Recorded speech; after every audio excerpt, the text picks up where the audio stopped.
So yeah. So I want to preface my comments by saying I hope Cheryl is right in her vision for the future, but my presentation is largely going to be the anti-Cheryl presentation.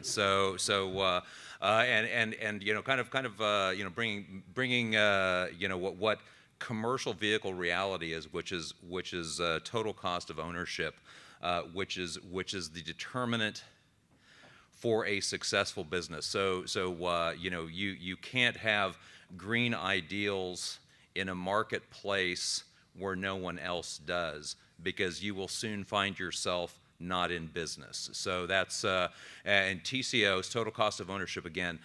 Transportation is a commodity business, so it does set itself up very nicely for autonomy, because the work is always going to go to the lowest bidder. The shipper is always going to push down the price of the freight transaction whenever they can. So if we look at you know what are the autonomous savings offered across the balance sheet, and they are considerable. So driver wages and benefits, you can you know get rid of that category entirely.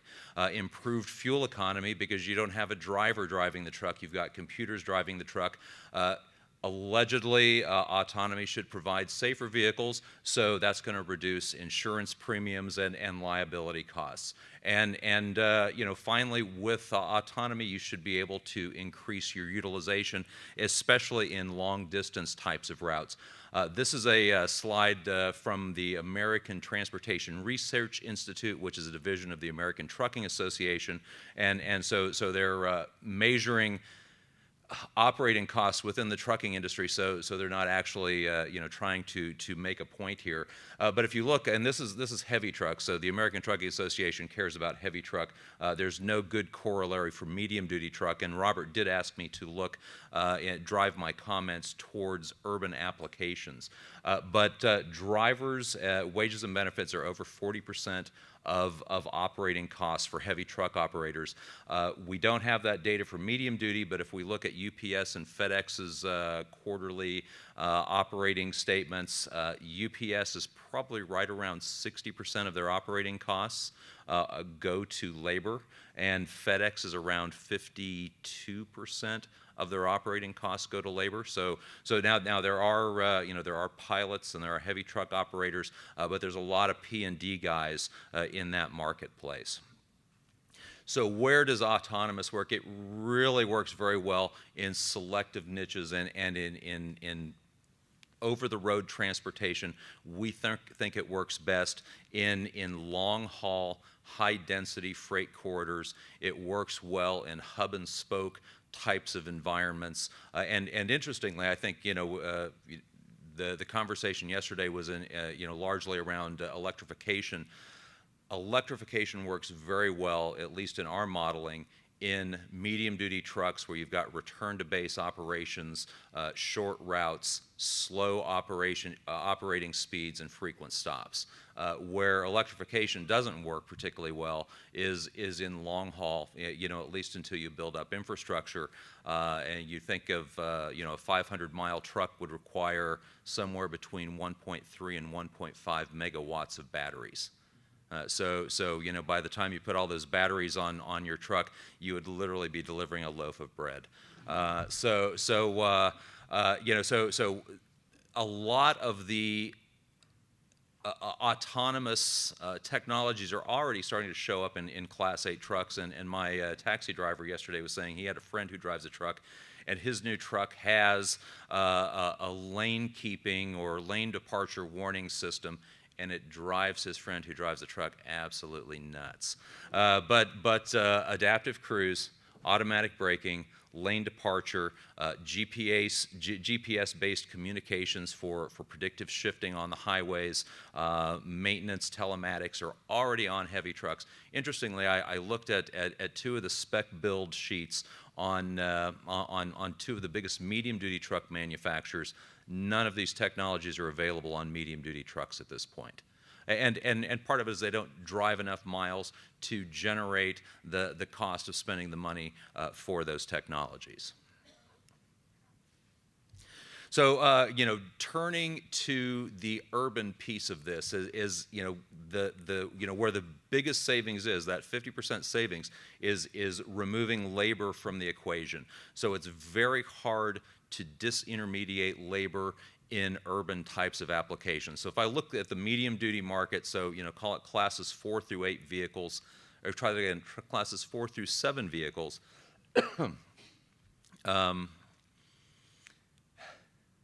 where was I going? What was the point I was making? Well, the driver sticks with. I remember now. So it's the pie chart that I didn't include. So if I look at that medium duty population, roughly half of it, or about somewhere we think around 55% of the medium duty truck market would be considered vocational trucks, and could be contractors or electricians or utility trucks. There's 20 applications or 20 vocations that all have about 2% market share that make up that 55%. The remaining 45% of the medium duty market is pickup and delivery vehicles. Roughly half of that market is leasing fleets, so Penske, Ryder, U-Haul. So the vocational fleets, because they are work-based and they're going to a job site and they're going to spend all day on the road, or try that again, all day on the job site, it doesn't make sense for the investment in autonomy. Using UPS as an example, and I think this picture of the UDelv truck on the bottom corner, and I'll touch on that briefly. But at UPS, if they could save 1 minute per day per driver across they would save $14.5 million for every minute they can take out of their driver fleets a day. So it's in their interest, if they can take drivers out of their system, to do so. But that driver makes on average 150 stops a day. He delivers 500 packages a day, and he picks up 400 packages a day. So he's doing a lot of work, and there's a reason. If there's anybody, anybody in this country who would benefit from autonomy, it would be UPS, above and beyond, I think, all others. So if I've got this UDelv truck, and I hope nobody knows these guys or works for these guys, because I think this is at least the prototype seems a silly truck. So the first problem is, and you guys can't really see it, so I'll describe it. There's 8 lockers on this side of the truck. I assume there's 8 lockers on the other side of the truck. Maybe there's a couple in the back. So what's the first problem with the 8 lockers on the side of the truck we see? So they're on the traffic side of the truck. So I'm going to have to walk out into traffic to get my package. So I see this as a horrible problem. So this picture, and Cheryl actually had a picture of these little robots in her presentation that this truck has. This doesn't fundamentally solve the labor issue. So I still need somebody in that truck to fill up those robots, and then of course the robots are taking up cube. So I can't put as many packages in the truck as I might have otherwise. And then finally, picture yourself somewhere in like Midtown Manhattan, or maybe in the financial district, and you're walking down the street. Can you imagine what one of these robots would look like after having been driven down a sidewalk in Lower Manhattan? It would not be pretty. I can't imagine. Jokingly, I think bot tipping or having bot herding. I can imagine kids trying to get a bot to roll into a corner. So here's this guy. He's looking like trouble right now.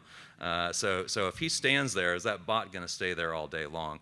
So here's my final slide, and just looking at where we kind of see the opportunity, and we're just in the early stages of doing an analysis on what autonomy can bring to the vehicle market. So think of these as huge swags. So in the Class 8 market, we could see in about 10 years, maybe up to 35% of the Class 8 market being eligible or potentially taking becoming autonomized.